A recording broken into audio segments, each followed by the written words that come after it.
Okay, Kevin, for the grand prize of $1 million, what color is the White House? I know this. 5 seconds. Oh, switching to Geico could save you a bunch of money on car insurance? Okay. Judges? That's true, Kevin. They'll allow it. Congratulations. You're a winner. Woo! Geico, because saving 15% or more on car insurance is always a great answer. Blog Talk Radio.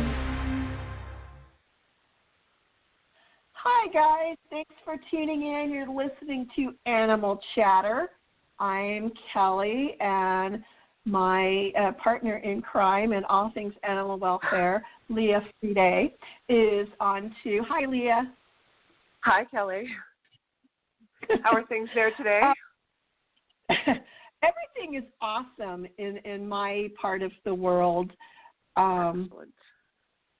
It's really, this show, we were talking about this topic, it's really, I'm in the thick of it where I live. Mm-hmm. And I know you're kind of in a rural area too. Do you have factory farms where you live? You know what? I don't think factory farms where I am, but there are large farms. So I tend to look straight ahead down the road because I know what's going on behind those doors. So I don't know the size of the farms, but there are farms everywhere for everything. So I'm going to have to say yes. And then, you know, on the outskirts, going out into the bigger cities, definitely, absolutely. You know, friends of mine are always doing the vigils very close by, seeing the trucks pull in from the farms to the abattoirs. So it's everywhere. Yeah. Yeah, it's where I live. This area used to be known for small family farms and small family ranches, mm-hmm. And what happened here, because I'm by the Mexican border, what happened here is, you know, a decade or a decade and a half ago, something like that, the feds came in and they stopped the guest worker program. And for as long as anyone had lived here and farmed here, there had been a guest worker program where entire families from Mexico could be sponsored to come up and do things like harvest. And they were fed and they were cared for and they had good housing. And, you know, it was sort of like provide a living for an entire family. They would take entire families. And when that was outlawed, a lot of the family farms kind of had a problem because produce was rotting in the fields. I don't care if you pay people $10 or $12 an hour. There are many jobs that most United States citizens, at least, and that's all I can speak for because that's where I live, but there are so many jobs that U.S. citizens just do not want to do. You know, nobody really wants to be out in the field all day picking produce. Well, maybe except for me. But big problem. You have your own fields to pick from too. Yes, so I do. You have no choice. Yes. But that created an opening for a lot of the big farming companies to come into where I live. And now where there used to be hundreds and hundreds of small family farms who would sell directly to the consumer, now it's mostly big factory farms that have come in. And, you know, we've got Monsanto here. We've got Buffett Industries that has huge tracts of land here. A lot of people didn't even know Warren Buffett was into farming, but Buffett Industries owns a lot of land here. And they do things like corn on a wide-scale production, and it's, you know, they've got lots of GMO stuff and lots of things that are so bad for the earth that a friend of mine with the Agriculture Commission, they've done soil samples, and they sprayed so many chemicals on some of the alfalfa and cotton fields here that the corn and other produce, peppers and tomatoes and that kind of stuff, that they grew on that one tract of land. It's not everywhere. It's limited to that one tract of land, but it's no longer fit for human consumption because of the contaminants they've pumped into the soil. So that's some of the stuff that I have experience with. And between that and the big commercial dairies that are here, and the horrible, horrible conditions that they keep these cows in, and the horrible things they do to them, factory farming is something that I literally shed tears over on a regular basis. Yes, me too. So I think that's what brought me to be vegetarian and to, eventually go vegan. I just couldn't stand the pain. I felt the pain, and you start to get a disgust for what the human animals are doing to the other animals. I don't even know how else to say it. It's just a pure disgust. Yeah. Right. One of the things that has, even locally, that I've seen over the last 10 years probably, is kind of the backlash from the number of people who are concerned with the dairy cows and how they're raised and how they're treated, or who is growing their food and what are they putting into it when it's growing. Right. Those kind of things, that's kind of encouraging to me. And I wanted to mention a couple of organizations in particular. There's an organization called the Humane Farming Association. And they're waging a campaign against factory farming. One of the things that I find appalling, and a lot of people who raise animals humanely where I live find appalling, is that there is actually a fund set up for factory farmers to collect money for animals that die before they are able to be quote-unquote harvested or, in my view, murdered for human consumption. So the government is... Yeah, they're paying just to understand it, the government is paying them for animals that have perished prior to the processing. Yes. Okay. Now, meaning they don't lose any money. Right. How does that make things better? It really doesn't. Don't you think they should be encouraging more humane treatment of these animals, better living conditions, rather than abuse them all you want and you're not going to lose anything because we're going to pay you for the ones that don't make it? That, to me, is terribly counterproductive. That's wow. What is that doing for our food supply? The governments are encouraging people to not raise the animals that people eat humanely and not take good care of them. To me, that kind of explains a lot about the different cancers that we're seeing and the different health issues that we're seeing. Maybe it is what people are eating. Now, I haven't eaten meat for years. I've been vegetarian for a very long time. But that kind of makes me think, maybe it's the food.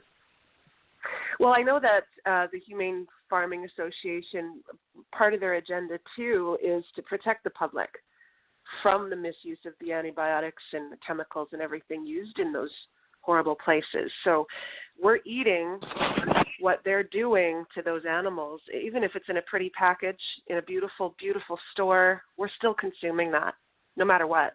They're not washing it away before they package it. We're consuming that. Right, exactly. That's one of the things that really makes me think, and many of my friends locally here have actually started raising their own animals for food. And, I know that in my own family, we did that for a long time. which is part of the reason I became vegetarian. But maybe if more people had the ability to do something like that. And I know out here where I live, there are large co-ops where every spring a group of people go in together and they buy baby animals, whether it's a goat or a cow or a pig or whatever it is. They buy the baby animals straight from the farmer who raised them or where they were born, and then they raise them. And whoever has the room to house the animals is the one who raises them, and everybody else chips in for food. That is very doable anywhere. Even if you're in a big city, there are outlying areas where people could do those kinds of things. And I think, at least what I've seen locally, that's becoming more and more popular. I know friends that I have in the Bay Area in California, or even in large areas in large cities in Texas and other places that I know people, they're even finding a way to do that as a way to have more control over the end quality of the product that they are going to consume. And that is all very sanitized in my mind, because still you're raising something with the sole intent and purpose of eating it. And, quite frankly, I have an issue, and I say a little prayer of thanks when I pull up a carrot out of my garden. So for me to look at an animal for years or for months, however long it takes, and then eat it, no, not me. Well, but right. Still, that brings up, right, exactly. What exactly is humane? Does it even exist? The most humane thing is to not kill and eat that animal. Honestly, right. That's the most humane thing we can do. There's a lot of controversy now, and I think that when people go and they see humane or halal processed meat, they don't understand. I think they're comforted by that word without understanding exactly what it means, or free range. Right. Right. It's in the end, you're still consuming an animal, and that animal probably wanted to live a lot longer than it did. It wanted to live a lot more freer than it did. So, yeah, it's definitely a heated topic. Absolutely. Well, one of the things that I have been particularly baffled by is some of the things you just mentioned. What is certified humane? I mean, there is another organization called CertifiedHumane.org, and it's a nonprofit that is dedicated to improving the lives of farm animals that are in food production. But, the way it is listed, cage-free, doesn't mean they've got access to outside and sunlight and fresh air and all of those things. Cage-free just means they're not in a cage. Free range even, is not entirely accurate. Most of the people that I know, and I myself, my chickens go up and they roost in the back of my barn at night, and in the morning I open the barn door, and I don't know what they do for all their day, but in the evening they're back up and they're roosting in the rafters of my barn, and that's the way they live. Chickens can live 20 years if they're properly cared for. People don't know that. I had absolutely no idea. That's an incredible length of time. Wow. They don't produce eggs for that long. So very few of them get the opportunity to live for that long. But I've had some fairly old chickens in my history of chickens. And, people that have come here, that have visited me, that live in other places, they're just kind of amazed, because you drive through my gate, and you may be greeted at the gate by a cow, a horse, whatever is living here at the time. And the chickens are friendly.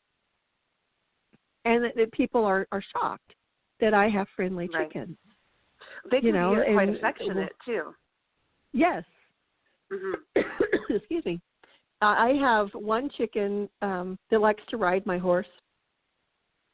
So, and the horse likes it, and I figured out why. I think it's because the chicken kind of scratches on the horse's back, and it feels good. Yeah. So they have developed a symbiotic relationship where, the horse depends on the chicken for back scratches, and the chicken depends on the horse to carry her around. So I need to see a video of that now. You know me, right? I have to see. But that's one of the things that I witness on a regular basis that, tell me that my animals are living a good life. And when I drive by the dairy, there is a dairy in my area that has something like 5,000 cows. No. And they're raised in little pens. And when a bull calf is born, he's sold for veal. Yes. And the calves are all taken away from their mamas as soon as they're born so that the mother can continue producing milk. And when her milk production drops, they breed her again. So these cows are constantly pregnant or giving birth their entire lives. Mm-hmm. And just, breeding, that means that they're artificially inseminated. Right. Someone has that job. I wanted to bring up I'm forever proud of my little girl, but last year they brought in the local dairy farmer, and, it's a family, I think probably 3 generations, and she gave a talk to grade 5 children. She told everyone how good milk was for you, how they lived on the farm and they took care of them. And when the babies were born, they went to calf kindergarten. And she didn't tell anybody the truth. My daughter was because she knew going in what was happening, because I'm trying to educate her in the most delicate way that I can to make her own decisions. Right. But she knows that they keep the girl cows, and that's what gives us milk. And she knows that the baby boy cows, that's veal. And she noticed when this farmer omitted that information. So she came home to me and told me. And then the next day, because it's a rural place I live in, they had the exhibition, the local fair, and she was there again, and she was giving the same talk. And my little girl actually asked the question, what happens if they're boys? And her response was, we would like them all to be female, but you're absolutely right. They do go and they are taken for food. And the look on the children's faces was devastating to see their face, because they were standing in the space, in a barn space, with 3 of these baby cows. So they're looking at them eye to eye thinking, oh, that's very sad. In a little mind, that's extremely sad, and I'm not sure how they deal with that. I don't know. Locally we had we have the county fair, of course, like every place else in the world, I guess, does, at some form or other. And there was he wasn't a dairy rancher, he was actually a beef rancher. He raises black Angus cows, one of which I am incredibly fond of. But anyway, he had, at the fair a couple of summers ago, he had baby bull calves. And, of course, the first thing that they do if it's a boy, as soon as they're able, is they band them unless they're breeding stock. If they're not breeding stock, then they are immediately castrated so that they bulk up more and they bulk up quicker. And they are fed things like, molasses-coated corn and all of these sugary things that add weight and add not necessarily muscle mass, because you don't want the muscle mass in a beef cow.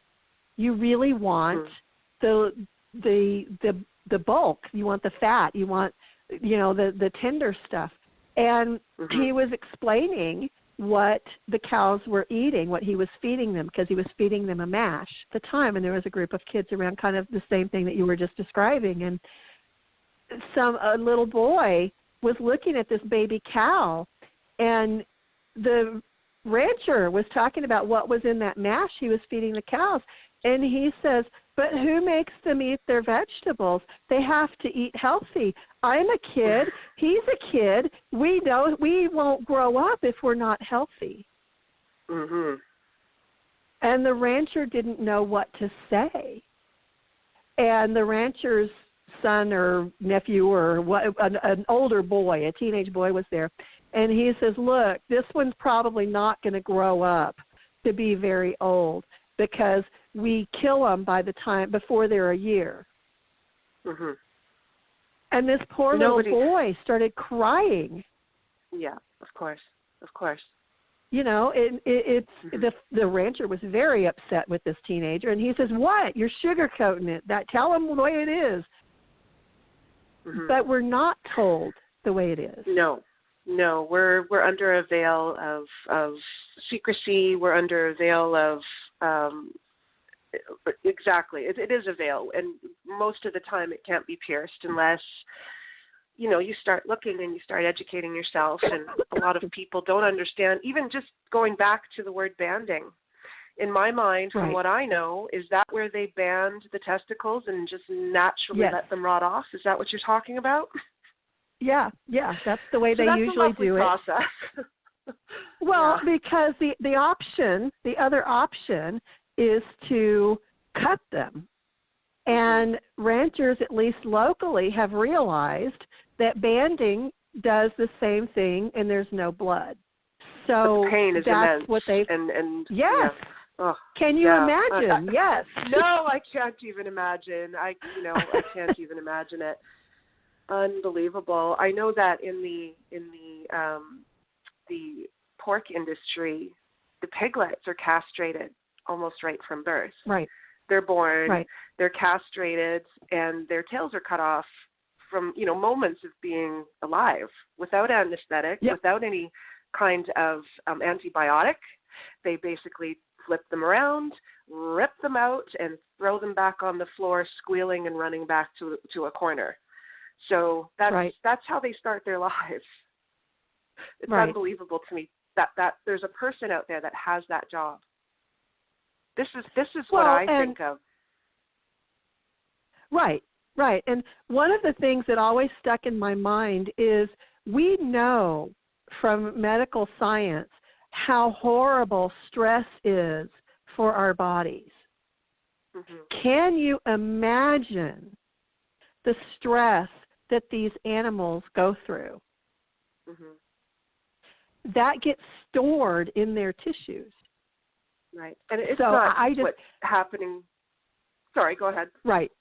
No, I can't. It hurts my heart. It really does.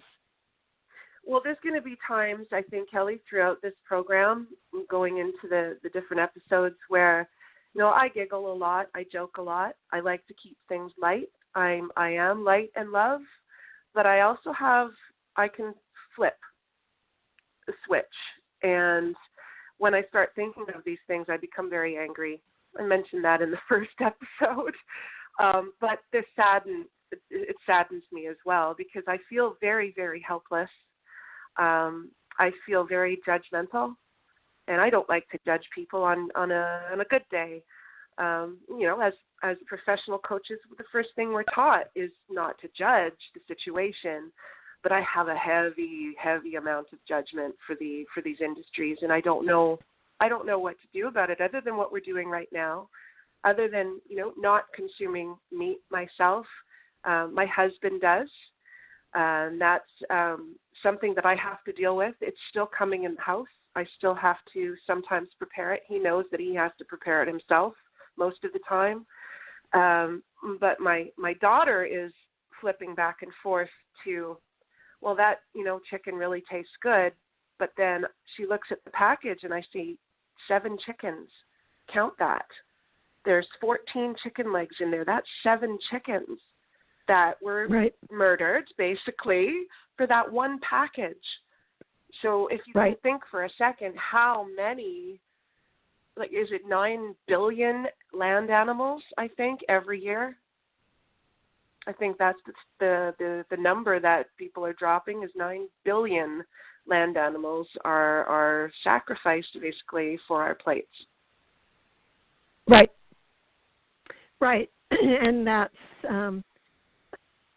one of the things that the CertifiedHumane.org organization is working to do. They're working with a number of veterinarians to ensure that animals are adequately housed and adequately fed and have the appropriate environment and are raised and cared for responsibly. And they're all about the education. And when you look at packages of chicken legs, for example, like you said, and you realize that that's 7 chickens, you know, it really does bring it home. One of the things that they're trying to do is show people, and in particular producers, you know, the rancher, the farmer, that when the animal welfare is improved, the quality goes way up. There was a recent study, a blind taste test, it was actually a double-blind taste test, of free-range organically raised chicken versus chicken that was just purchased at the store and had no standards of care other than what is legally, mandated. And overwhelmingly, the organic, free-range, natural chicken won the taste test. So I think as more and more of those things are done, it's going to make a difference. But boy, are we fighting an uphill battle. We are. It's just someone mentioned it's yesterday. Incredible. It is. It's like a huge mountain, and we can only do what we can, and we can only keep doing what each one of us is doing in our own homes, in our own lives. Someone mentioned yesterday it took 400 years to convince the white man not to own a black man. It's going to take us That's true. hundreds of years to get over this, to not enslave animals. I'm not putting these two things together, but just the change process. Right. People need to understand that there are alternatives, that you can go to that local farmer. If you're absolutely going to be eating meat, support your local farmer. Yes. Alternatively, look at another lifestyle, look at a vegetarian lifestyle, progress to a vegan lifestyle, and a vegan lifestyle is very, very, very difficult to do for most people, because they don't understand that even the belt on your jeans, you have to dispose of that, right, because that is the flesh of an animal.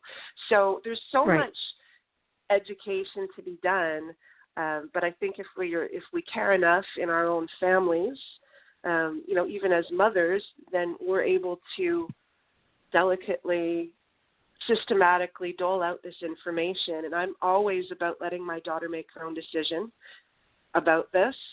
I haven't shown her any of the horrific dairy farm incidents where, just these, I don't know. I don't even know who these people are, Kelly, to be honest with you, that would, take a baby cow and beat it to death just for fun between the two of them with their fists, but there's videos like that.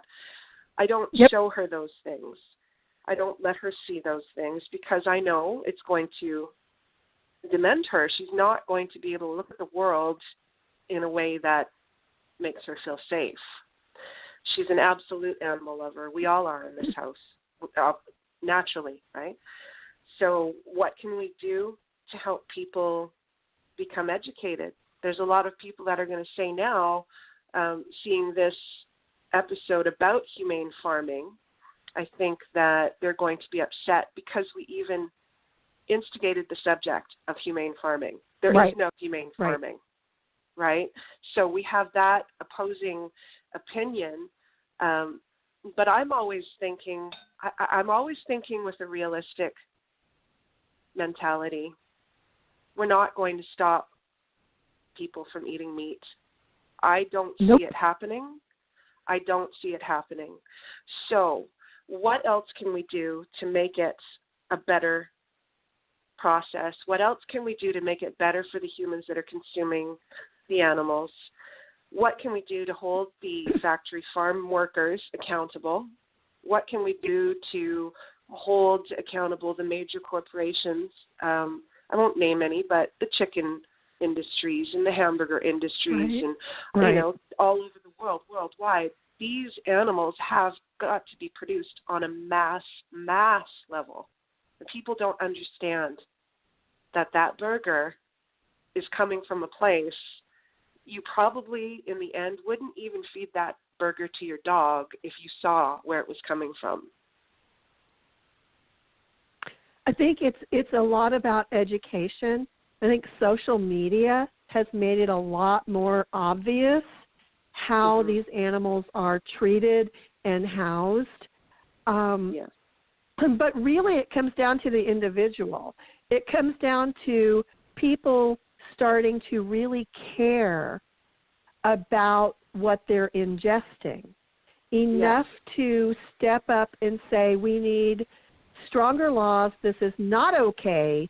We need to stop encouraging corporations to abuse animals only because they know they're going to get paid for it if they kill one accidentally.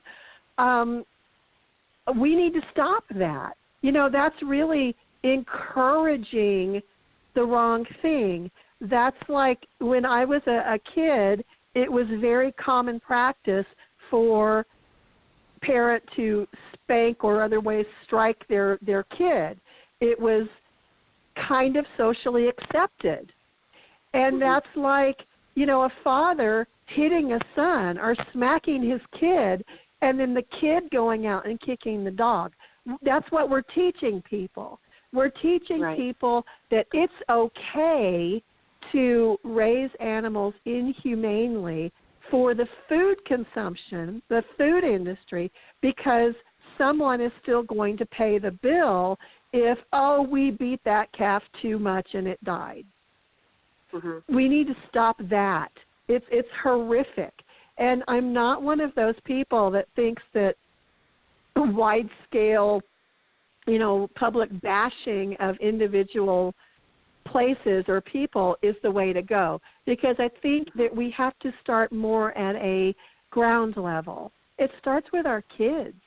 It starts with making them understand what is doing, and it comes from teaching kindness.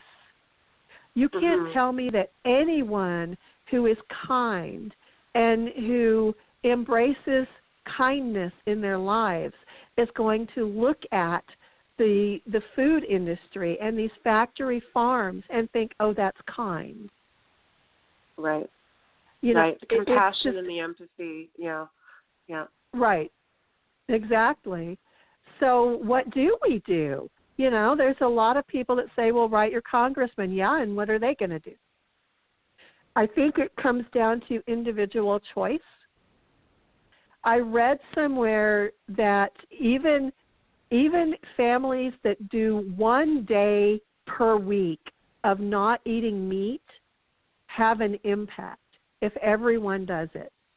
If every family would just not eat meat for 1 day a week, the impact is enormous. I think people could probably do that. I think so, but I too. think it's I don't think that's a far stretch. Most people are probably already doing it anyway when they have, you know, pasta. You don't have to put meat in there. Right? There's so many different ways to not just do it and not make it don't make it a fanfare. Just do it. And I think that's what it is too. Is there's a stigma. There's always been a stigma for someone standing up and saying, "I'm a vegetarian. Now I'm vegan." You're automatically thought to be a fanatic. You're automatically thought to be thinking not with the right mind. You know, you're not on team people, like I had mentioned. but it's killing the planet. It's killing human beings, the consumption of this stuff. So, and in the factory environment, I think that I would prefer much more to go to a local farmer and know that I'm helping him probably put his kids through school, maybe even his grandkids. Right. You know, there's a lot of people out there that won't support that either. So they're finding their own ways to go out into the world and to wreak havoc or to, help people bring up their compassion levels. I think that it's a long, long, long uphill battle. But we have true warriors. We have true warriors out there that are doing that. And if we can help bolster them in any way as well, share the message. If you believe in it, share it. Don't be concerned with what your neighbor's going to think of you or what your brother or your mother's going to say. As children, we don't have a choice to make that decision. I know I didn't. I know that probably as soon as I could talk, I had a chicken leg in my hand, and that's what I was chewing on, right? So we don't have that choice when we're young. We're brought up to be meat eaters in most of the families. You do have a choice as an adult. You do have a choice as a mother to educate your children, to give them alternatives. And I think that it's our responsibility now. I'm not going to say it's too late. I never believe it's too late. But, Mother Earth is struggling. And what's she going to do when finally the gig is up? You know what I mean? Like, what are we going to do when everything starts to backlash? And it already has begun in some instances. Yes. Mad cow disease, things like that. They're all coming up for reasons. They all happen for reasons. So. Well, and one of the things that people don't often think about is the huge feedlots. They call them feedlots, where beef cattle go, and they are packed in very tightly into pens where all they do is eat. And they go there only to gain weight. Well, what happens over time is all of that cow manure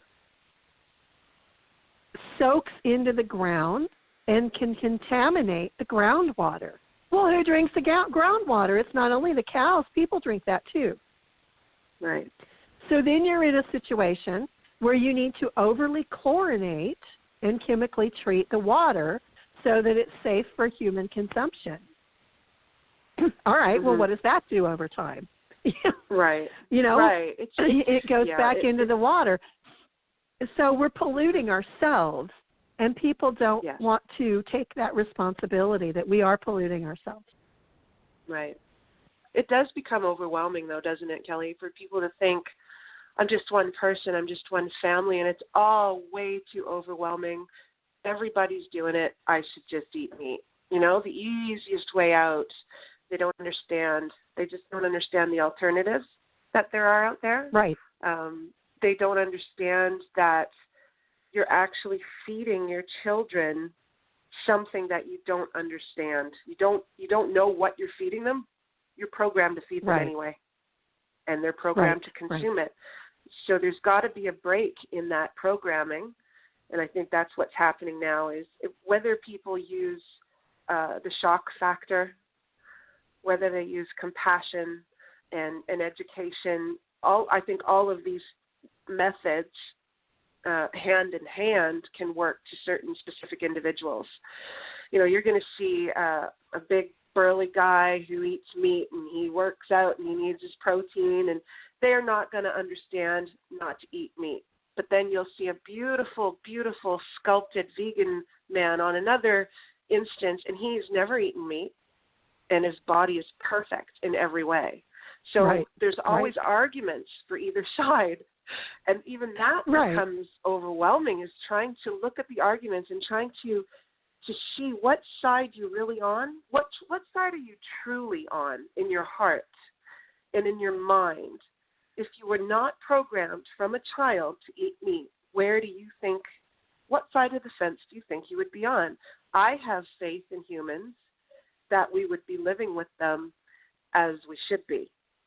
that they're not living for us, but that we're living together. I have faith in humans, mostly. But I think it's the programming that does that. I think you're right. I want to say, though, that I don't think we're ever going to make everyone realize they should be vegetarian or vegan. I think there are always going to be people who are going to be meat eaters. And really, honestly, I'm okay with that. My thing is, if you are going to eat meat, let's all work together to make sure that that animal that you have murdered and ingested was raised humanely.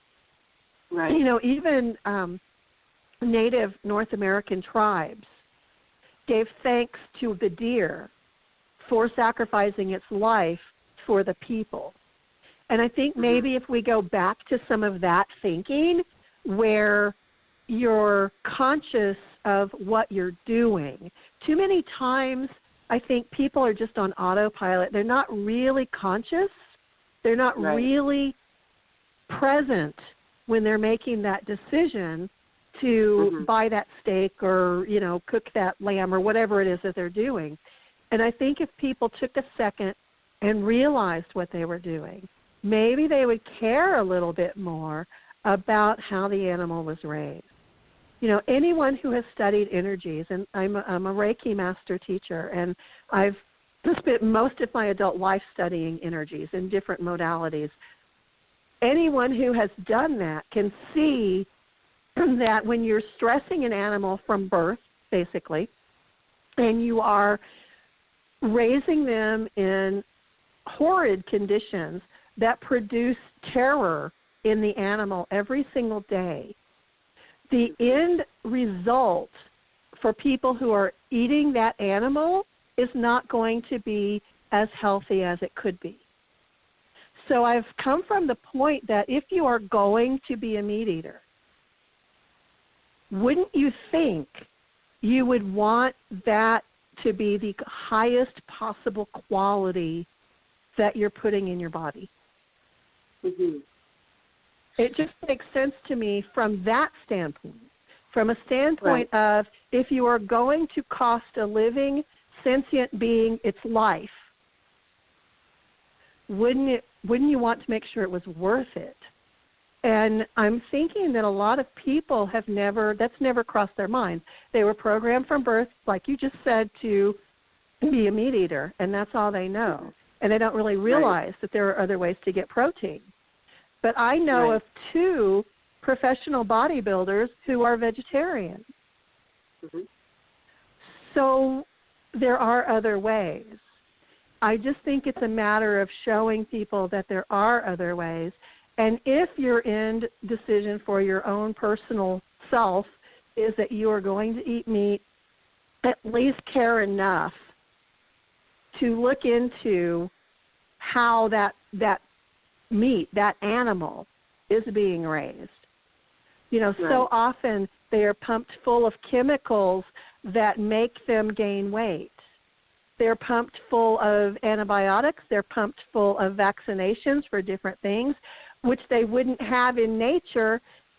It's their cramped quarters and the lack of sanitary conditions that make it necessary for them to have those vaccines in some cases. Mm-hmm. Yes. Yeah. Well, that goes into the meat, and then people eat it. Yeah. That's right. Yeah. No, we can't get away from that. If anybody is a meat eater and you've tuned in to listen to the chatter, take that away. You are not in control of what you're putting in your body. As a mother, that became really prominent in my mind. I am not in control of what I'm putting in my growing child. I can only rely on what the local supermarket is providing me. And when I was a teenager, I worked in a meat packing part of a grocery store. They try to keep clean. They really do. They have to. But there are, you can numerous shows where you can see people have gone in undercover and the practices of recycling the old brown meat. And so you just don't know. You you don't know if you can do anything and take anything away from this show, be in control of what you're consuming. And don't leave it up to the money makers and the people that are just in it to make a fortune. Right, absolutely. And there are, I promise you, there are small family ranches still all over the place. You can find them. If you make a deal with your rancher, they will sell you a half side of beef or whatever it is that you want. They will do that. All you have to do is find out who they are and ask them. And that, at least you know how that particular animal is being raised. Same thing with eggs. Like I said, everybody out here has chickens, but there are a couple of really, really amazing family egg farms that sell eggs not only to the public, but they're in stores out here as well. And those chickens are kind of like my chickens. They're out, they're free-ranging, they're doing their thing, they're chasing bugs across the yard, they're doing what chickens naturally do. And the eggs, and we've weighed the eggs, which is how eggs are graded. And these chickens are fed a totally organic diet because that's what the chicken farmer wants. But when you weigh the eggs, even though they appear to be the same size as a carton of eggs from a grocery store that was factory farmed, the density is much, much heavier. In some cases, eggs that we weighed were 37% heavier than the same size egg from a carton at the store. That to me was amazing, the difference. You are actually getting more of the actual egg from the free-range chickens than you are from the factory farmed egg. And, we tested the entire dozen eggs. Somebody brought in a carton of generic eggs from the grocery store, and we weighed them. And side-by-side comparisons, even the taste is so much better from the eggs that were not from the store. The color was brighter. The yolks stand up. Yes. It's just amazing the difference. So if you're going to eat meat. Yeah, go ahead. No, if you're going to do that, if you're going to eat eggs, if you're going to eat an animal product, at least make sure it's a good animal product. Right. I know that a lot of times there's, for the feed for factory chickens, there's additives added to the feed so that the color of the yolk comes out what we think is appropriate. So, they're taking it from just at such a level. It's deceptive. It's completely deceptive. It is absolutely deceptive on every level. On every level, I think even the prices that they charge are ridiculous. You can pay $26 for 7 chicken breasts here. So that brings me to a little bit of a question about the affordability. Is factory farmed meat cheaper, less expensive for a family of 8? Yes. It's more convenient, absolutely. But look at what you're doing in the long run. Is it worth the illnesses that you're going to incur later on in life? Is it worth the medications that you're going to have to be paying for? So, it's a lot of logical thinking I think is missing from the equation as well. I buy my eggs from the lady down the street, and I have for 2 years now, actually about 1.5 years now. That's what I've been doing. So I feel good about that. And it's just such a lovely experience too, because there's not a cash register. Every day she takes her chicken eggs out and she puts them in a big cooler and she sets a jar out and she puts the price list. People go and they leave what they've taken. So it's a community thing as well. You can definitely tell that you're helping that farmer. with their farm. Right. And it's not just the animals that they're farming, it's everything else that they're doing as well. They're growing a family as well. We have to remember that too. So do you want to help a Right. family grow, or do you want to help the Buffetts A grow? corporation. I will say their name, Exactly. okay? I'm going to say that. Right. Well, and I think that's what escapes a lot of people too. It's who do you want to help? You know, do you want to keep buying animals that they have killed because they didn't take care of them, which is essentially what you're doing when you're supporting a factory farm?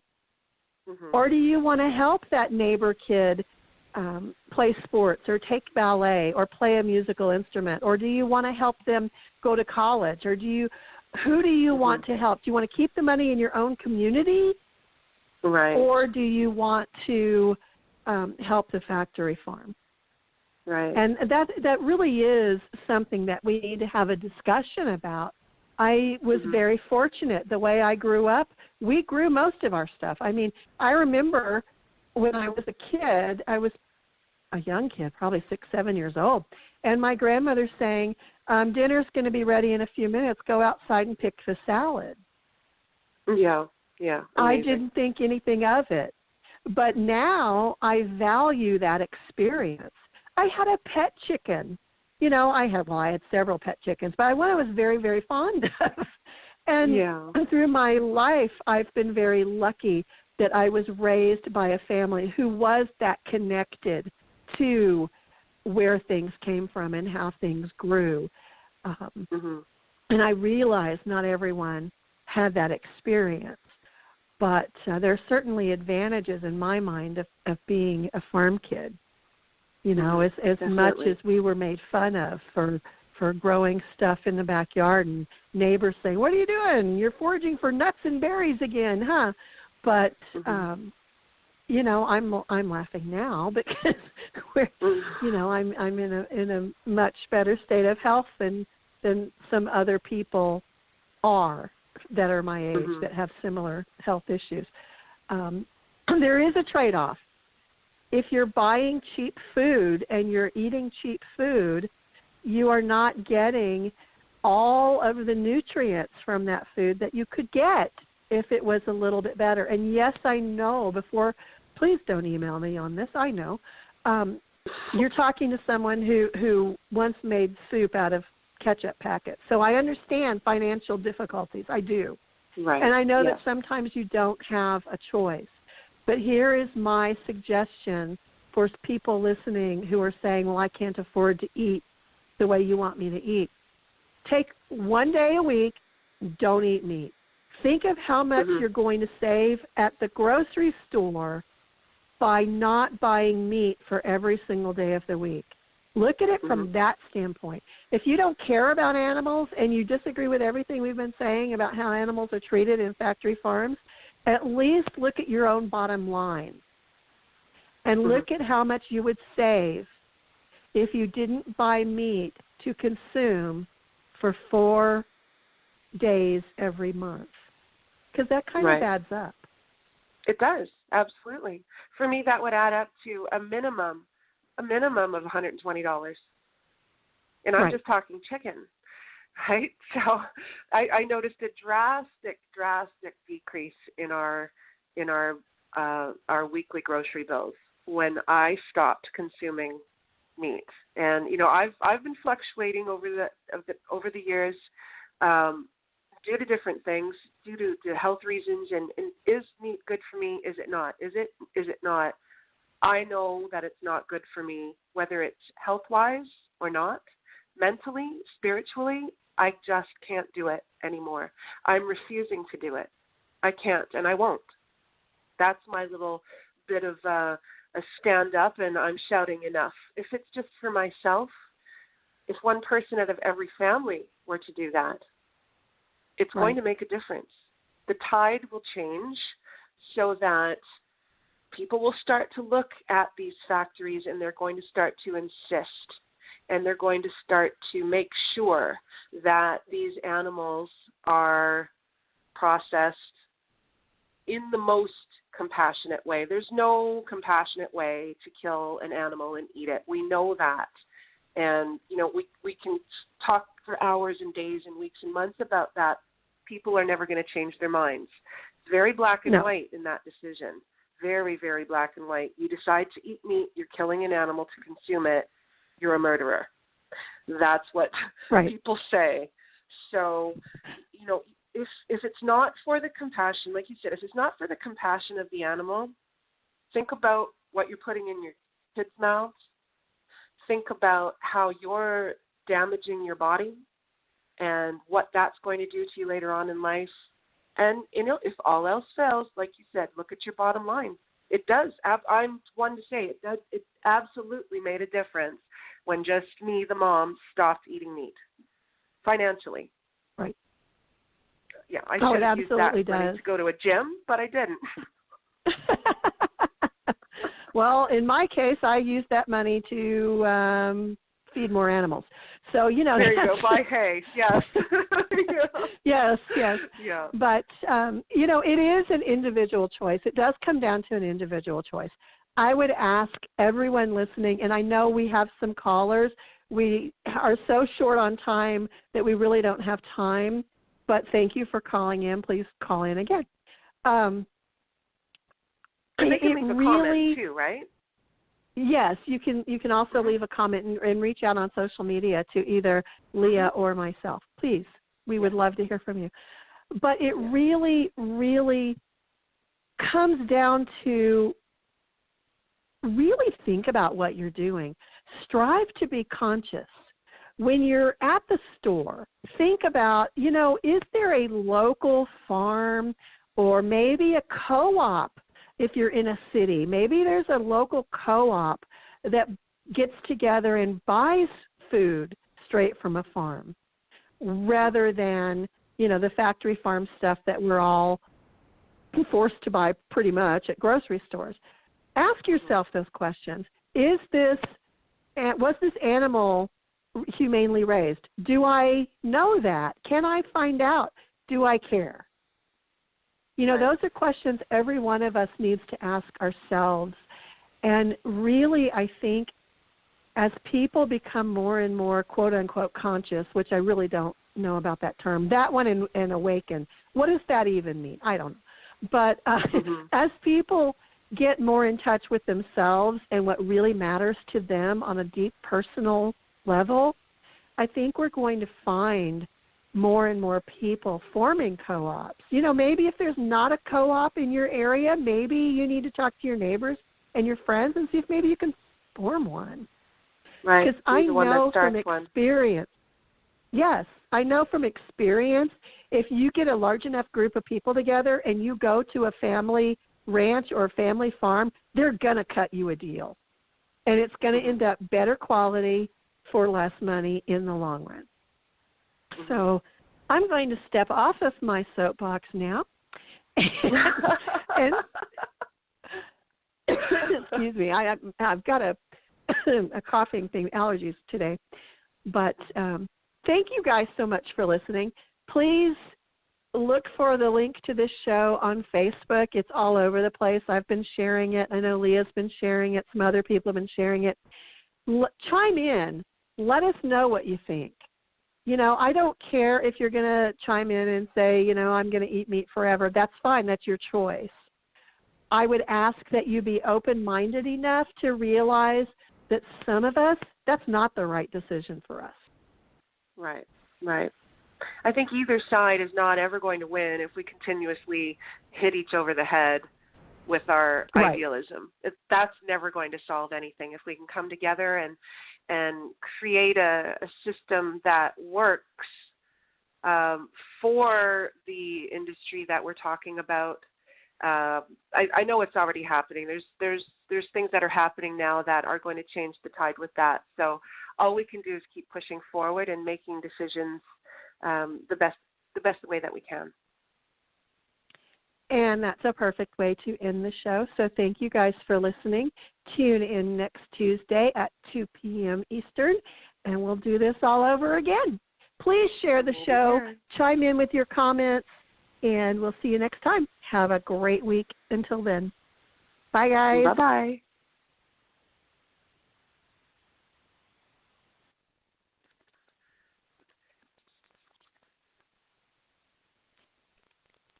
Progressive brings you Flowetry with Flo.